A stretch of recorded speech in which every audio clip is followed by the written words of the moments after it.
sin. What sin is? पाप पाप क्या है? People talk about sin, but they don't very often understand what it is. And when we realize that sin is what makes us distant from God, it's important for us to understand it. कई लोग पाप के विषय बात तो करते हैं, लेकिन वे ये नहीं समझ पाते कि पाप क्या है। और जब हमें ये एहसास होता है कि पाप ही है जो हमें परमेश्वर से दूर करता है, तो हमें उसके बारे में समझना जरूरी है। Why do some men often behave like animals? क्यों कई बार कई मनुष्य एक जानवर की तरह व्यवहार करते हैं? Don't you feel sometimes that perhaps you yourself, your behavior, if you were honest, is just like that of an animal? क्या आप खुद ये महसूस नहीं करते अपने बारे में? कई बार आपका व्यवहार भी एक जानवर की तरह होता है, और आप ये कबूल करेंगे अगर आप ईमानदार हैं तो। The way dogs bare their teeth at one another, the way some human beings behave towards each other. और जैसे कुत्ते एक दूसरे की ओर गुर्राते हैं, हम देखते हैं कि कई बार मनुष्य भी एक दूसरे की ओर उसी तरह गुर्राते हैं। What's the answer? और इस प्रश्न का उत्तर क्या है? The answer is because such men are only interested in their bodily needs. और इसका उत्तर यह है कि ऐसे मनुष्य केवल अपनी शारीरिक जरूरतों की में ही रुचि रखते हैं, and their own existence on this earth and in things related to their existence on earth. और वे केवल सांसारिक अस्तित्व में, और वो सांसारिक अस्तित्व के लिए जो जरूरी बातें हैं और सांसारिक बातें हैं, उन्हीं में रुचि रखते हैं। What is an animal interested in? एक जानवर किस चीज में रुचि रखता है? An animal has got no spiritual values. एक जानवर के पास कोई आत्मिक मूल्य नहीं है। There's no animal in the world who thinks about God. ऐसा कोई जानवर नहीं है इस संसार में जो परमेश्वर के विषय सोचता हो। You never find a religious monkey or a religious dog kneeling down anywhere or doing any such thing, any act of worship. हम कभी एक धर्मी बंदर को, हम एक धर्मी कुत्ते को नहीं देखेंगे जो अपने घुटने टेकता हो और परमेश्वर की आराधना करता हो। हमें वे कभी नहीं मिलेंगे। But when it comes to man, लेकिन जब ये मनुष्य की बात आती है तो even out there in the jungles, barbarians who know nothing about any religion, who've never been educated or illiterate, हम देखते हैं कि जो जंगल में मनुष्य रहते हैं, जो जंगली है, जो शिक्षित नहीं है, they have a sense that there is a God उनके पास भी ये बोध है कि एक परमेश्वर है whom they have displeased in some way, and that's why they make sacrifices. जिसे उन्होंने किसी न किसी तरह से निराश या अप्रसन्न किया है, और इसीलिए उसे प्रसन्न करने के लिए वे बलिदान चढ़ाते हैं। Maybe they worship the sun or some tree or something else, some created thing. हो सकता है वे सूर्य की आराधना करते हो, या किसी पेड़ की आराधना करते हो, या कोई सृष्टि की हुई चीज की आराधना करते हो। But it's that sense that they are answerable to some supreme being. लेकिन ये बोध कि वे किसी सर्वश्रेष्ठ शक्ति को जवाब दे है। Now, no animal has that. ऐसा किसी जानवर के पास नहीं होता, वो ऐसा नहीं सोचता। What's an animal interested in? एक जानवर किन बातों में रुचि रखता है? Food, वे खाने में रुचि रखता है, sleep, वे सोने में रुचि रखते हैं, sexual satisfaction, वे यौन संतुष्टि में रुचि रखते हैं, taking care of its little ones, अपने छोटे बच्चों का ख्याल रखने में रुचि रखते हैं, and that's all. और बस इतना ही। You see animals with their head always bent down to this earth. और हम जब एक जानवर को देखते हैं, हम देखते हैं कि उनका सिर हमेशा मिट्टी की ओर झुका हुआ होता है। They're only interested in the things of earth. वे केवल सांसारिक बातों में ही रुचि रखते हैं। There's no future for them. एक जानवर के लिए कोई भविष्य नहीं है। When they die, they become dust. That's all. और जब एक जानवर की मृत्यु होती है, वो मिट्टी बन जाता है, और बस इतना ही है। And when a man who was created primarily to be a child of God, लेकिन जब एक मनुष्य जो प्राथमिक रूप से एक परमेश्वर की संतान बनने के लिए सृष्टि किया गया है, we have a body, of course. हम मनुष्य के पास शरीर है, ये सच है। We need food. हमें खाने की जरूरत है। God has created us with sexual desire. We need to sleep. All these things are okay. परमेश्वर ने हमें यौन इच्छा के साथ बनाया है, सोने की इच्छा के साथ बनाया है, ये सारी इच्छाएं ठीक हैं। There's nothing wrong with any of these things, provided they are fulfilled in legitimate ways. इन इच्छाओं में कोई गलत बात नहीं है, लेकिन अगर ये जायज तरीके से पूरी की जाए तो ही।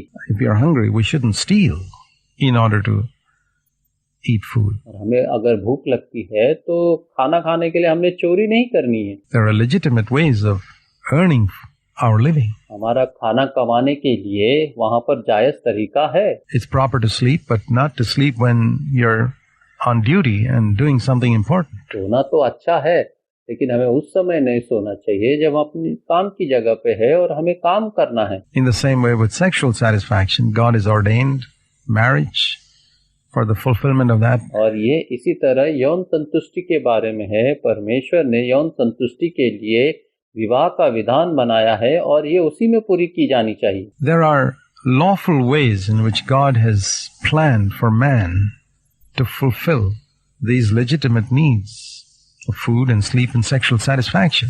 और इन जायज इच्छाओं को पूरी करने के लिए परमेश्वर ने व्यवस्था बनाई है जो उन्हीं में पूरी की जानी चाहिए। Now, animals don't think like that. लेकिन एक जानवर ऐसा नहीं सोचता है। They have no laws. They would try to fulfill these longings in any way possible. एक जानवर के पास कोई व्यवस्था नहीं है और वे इन इच्छाओं को किसी भी तरह से पूरा करना चाहेंगे। Even if it means fighting with other animals and tearing them to pieces, it doesn't make a difference. और चाहे उन्हें कोई दूसरे जानवर के साथ लड़ना पड़े या उन्हें फाड़ना पड़े, उन्हें कोई फर्क नहीं पड़ता। When a man behaves like that, we can say that he is reduced to the level of an animal. लेकिन जब एक मनुष्य ऐसा व्यवहार करता है तो हम कह सकते हैं कि वो एक जानवर के स्तर पर गिर चुका है। When he has no spiritual values, जब एक मनुष्य आत्मिक मूल्यों के बारे में विचार नहीं करता, but he's only interested in earthly things, we can say he's descended to the level of the animals. और केवल सांसारिक बातों में रुचि रखता है तो हम ये कह सकते हैं कि वे जानवर के स्तर पर गिर चुका है। But God didn't create us to be like that. लेकिन परमेश्वर ने हमें ऐसा रहने के लिए नहीं सृष्टि की है। He created us to be like Him.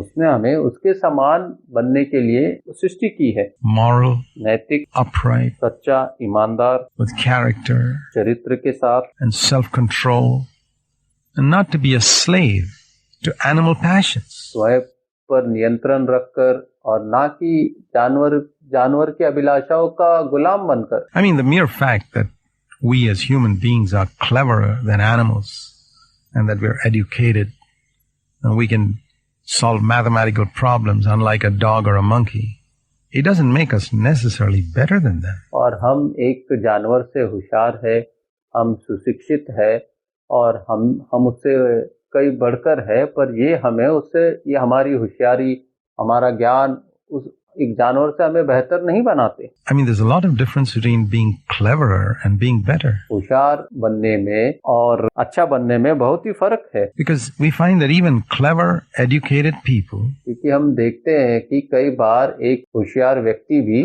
are often slaves to greed and sexual lust and anger and bitterness and selfishness. कई बार लालच के गुलाम होते हैं, यौन संतुष्टि के गुलाम होते हैं, सेल्फिशनेस के गुलाम होते हैं और कई ऐसी बातों के गुलाम होते हैं। And very often their behavior, in spite of their being PhDs or intelligent and clever, their behavior is exactly like that of an animal. और कई बार हम देखते हैं कि कई मनुष्य सुशिक्षित होते हुए भी, होशियार होते हुए भी उनका व्यवहार एक जानवर की तरह होता है। And you know why? और आप जानते हैं ऐसा क्यों है? Because they haven't dealt with the most important problem in their life, and that is sin. क्योंकि उन्होंने जो महत्वपूर्ण कारक उनके जीवन में है, जो कि पाप है, उसके विषय में कोई भी कार्रवाई नहीं की है। There is a part of us which is much deeper than our mind.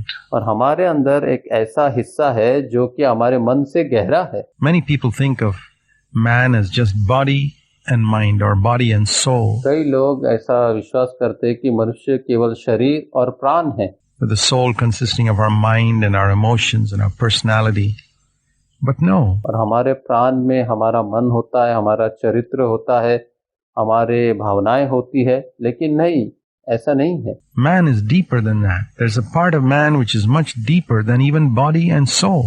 मनुष्य उससे भी गहरा है और मनुष्य में एक ऐसा हिस्सा है जो प्राण और शरीर से भी गहरा है। And that's what the Bible calls our spirit. और उसी को बाइबल हमारी आत्मा बुलाती है। Our spirit is what makes us aware of the fact that there is a God. और हमारी आत्मा ही है जो हमें ये ज्ञात कराती है कि कोई परमेश्वर है। No animal has this. और किसी जानवर के पास ये आत्मा नहीं होती। And all the chaos and confusion and diseases and evil in this world और इस दुनिया में सारी गड़बड़ी, उलझन, बीमारियां, बुराइयां are the direct result of man disobeying God, ignoring what his spirit is prompting him to hear, the voice of God, ignoring that and listening to the devil. और ये उन बातों का प्रत्यक्ष परिणाम है कि मनुष्य अपने आत्मा की अनदेखी करता है और अपनी आत्मा की नहीं सुनता और शैतान की सुनता है। ये उसी का प्रत्यक्ष परिणाम है। Now, in an earlier study, we considered how God gave man a free will. And if we didn't have freedom of choice, as I said in that study, that we'd be like a robot. और इसके पहले के प्रचार में हमने सीखा था कि परमेश्वर ने मनुष्य के एक स्वतंत्र इच्छा के साथ बनाया है। उन्होंने उसे रोबोट बनने के लिए नहीं बनाया है। We would obey God automatically like a robot obeys, but we could never become children of God, just like a robot cannot be your child. हम चाहते तो हम अपने आप ही परमेश्वर की आज्ञा मानने लगते थे और एक रोबोट की तरह उसकी सारी इच्छाओं को पूरा कर सकते थे, लेकिन नहीं, परमेश्वर ने हमें ऐसा नहीं बनाया। So God took that risk, we can say, of the possibility of man disobeying him, of bringing chaos and confusion into the world by disobeying him and listening to the devil, being deceived by the devil. But he was willing to take that risk because he wanted children. और परमेश्वर ऐसा जोखिम उठाने के लिए तैयार था। वो जानता था कि मनुष्य उसकी अवज्ञा करेगा और शैतान के द्वारा धोखा दिया जाएगा, लेकिन वो ऐसा जोखिम उठाने के लिए तैयार था क्योंकि उसे संतान चाहिए थी। He wanted those who would obey him out of voluntary choice freely, not out of compulsion. और वो चाहता था कि जो उसकी आज्ञा माने वह स्वैच्छिक पसंद से माने, ना कि कोई जोर जबरदस्ती से उसकी आज्ञा माने। The first man and woman that God created, the Bible says, their names were Adam and Eve. और जो पहले मनुष्य और स्त्री को परमेश्वर ने रचा था, उनका नाम बाइबल हमें बताती है कि आदम और हव्वा था। They were created innocent. और वो मासूमियत में उनकी सृष्टि हुई थी। And they had to make a choice if they were to be holy. और उन्हें पवित्र बनने के लिए एक चुनौती करनी थी। They had freedom of will. उनके पास अपनी मर्जी की स्वतंत्रता थी। And in order to make that choice, they had to be tempted. और वो चुनौती करने के लिए उन्हें प्रलोभित करना जरूरी था। How do you know, for example, whether your child will obey you if you put him in a room and say you can do whatever you like? और एक उदाहरण के तौर पर आप सोचे कि आप कैसे जानेंगे कि आपका बच्चा आपकी आज्ञा मानता है या नहीं मानता।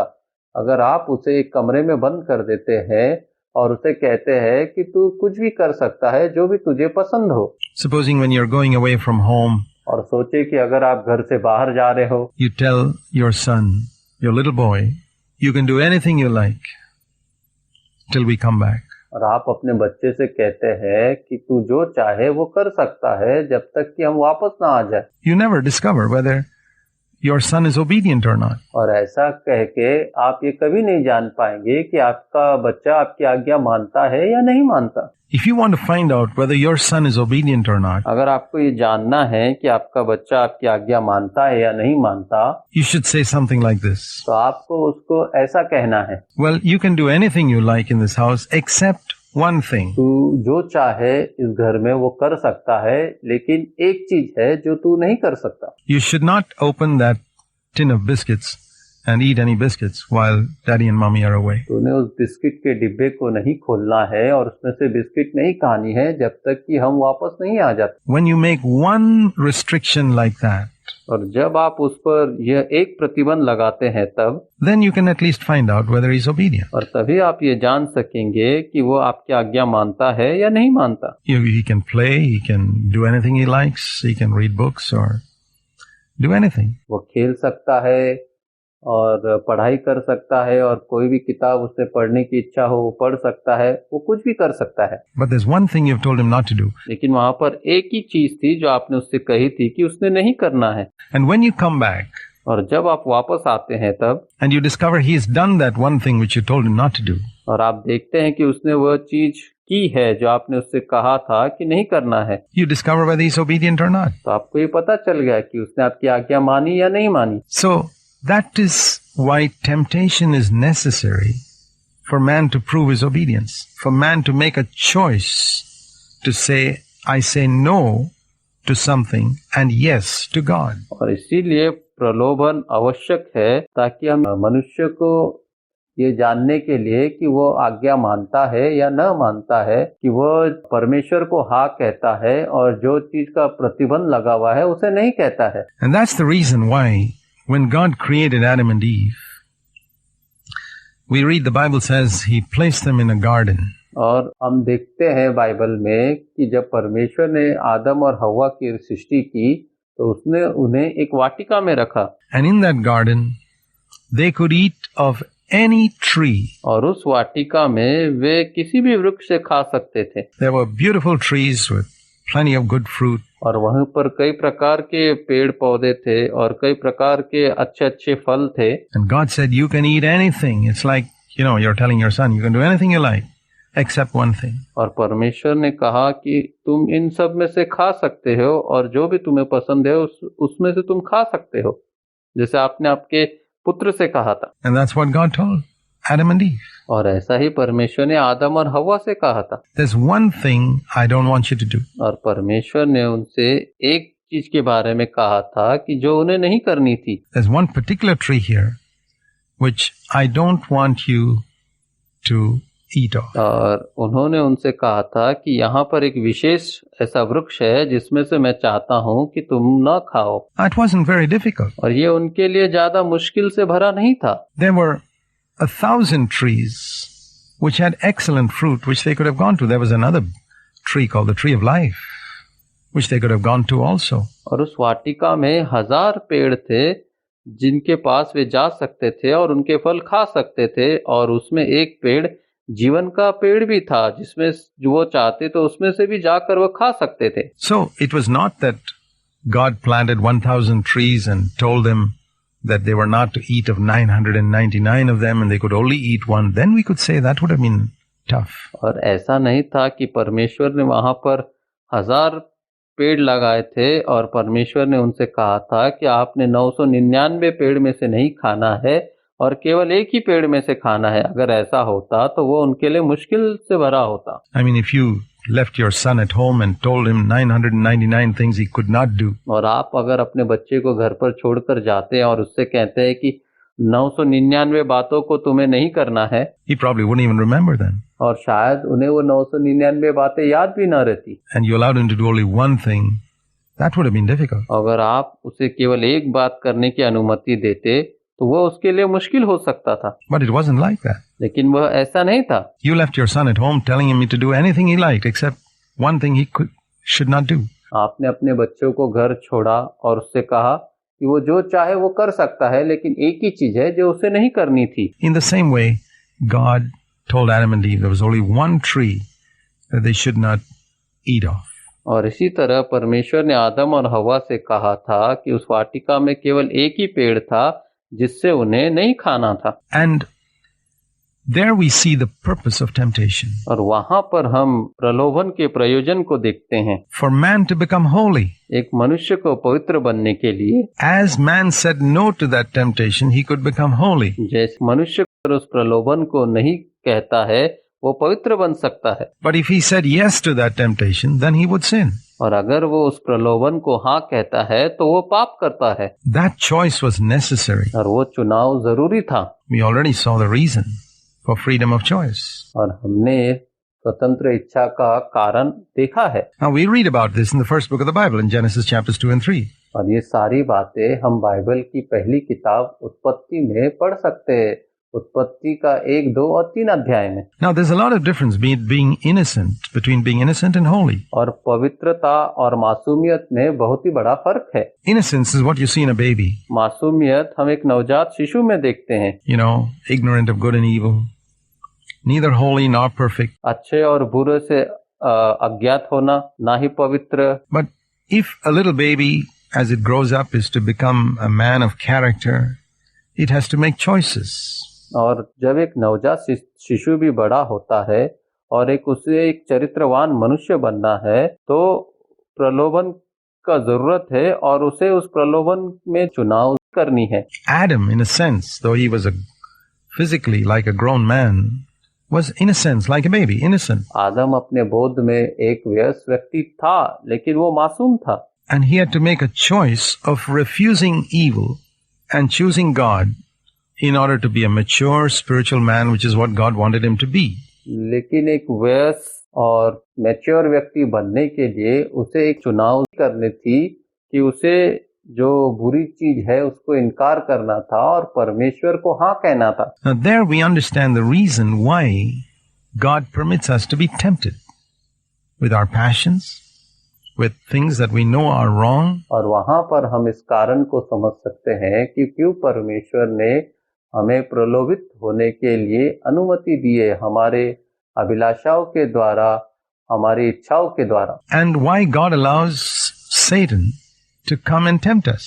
और क्यों परमेश्वर शैतान को यह अनुमति देता है कि वो आए और हमें प्रलोभित करे। And when we refuse to yield to temptation in our minds, you know what happens? Every time you say no to a temptation, you are developing character. और जब कभी भी हम प्रलोभन को अपने मन में नहीं कहते हैं, तो हम चरित्रवान बनते हैं। And the type of person you are today, और जिस तरह के मनुष्य आज आप हो, is the net result of all the decisions that you have made in your life so far. और ये उसका प्रत्यक्ष परिणाम है जो भी निर्णय आपने आज तक लिए हो। If others around you are better, it's because they made better choices. अगर आपके आसपास के लोग आज बेहतर स्थिति में हैं, तो ये इसलिए है कि उन्होंने अच्छी चुनौती की है। And if you are evil, because the choices you made were evil. अगर आप बुरे हैं, तो ये इसलिए है कि जो चुनौती आपने की है वो बुरी चुनौती थी। We can't do anything about the past. हम भूतकाल के विषय में कुछ भी नहीं कर सकते, But we can do something about the future. लेकिन हम भविष्य के बारे में कुछ कर सकते हैं। This is sin, to choose evil. और बुराई को चुनना पाप है। Holiness is to choose God. और पवित्रता परमेश्वर को चुनने से होती है। Jesus has come to show us this, so that we can know what is good for us. और प्रभु यीशु मसीह इसीलिए आया कि वो हमें दिखा सके कि अच्छा क्या है। And he's not only come to show us what's right, he's come to help us. और वो केवल ये दिखाने के लिए नहीं आया कि अच्छा क्या है, लेकिन वो हमारी अच्छा चुनने में मदद करने के लिए आया है। Will you pray a little prayer right now? और क्या आप अभी इसी वक्त एक प्रार्थना कर सकते हैं And say, Lord, I can't do anything about the past years of my life, और कहें कि परमेश्वर मैं अपने भूतकाल के विषय में कुछ भी नहीं कर सकता, but I want to do something about the future. लेकिन मैं अपने भविष्य के विषय में कुछ करना चाहता हूँ। I want to choose what will please you. मैं यह चुनना चाहता हूँ कि जो बातें आपको प्रसन्न करती हो। Lord Jesus, help me. He will help. प्रभु यीशु मसीह मेरी मदद करे, वह आपकी मदद जरूर करेगा।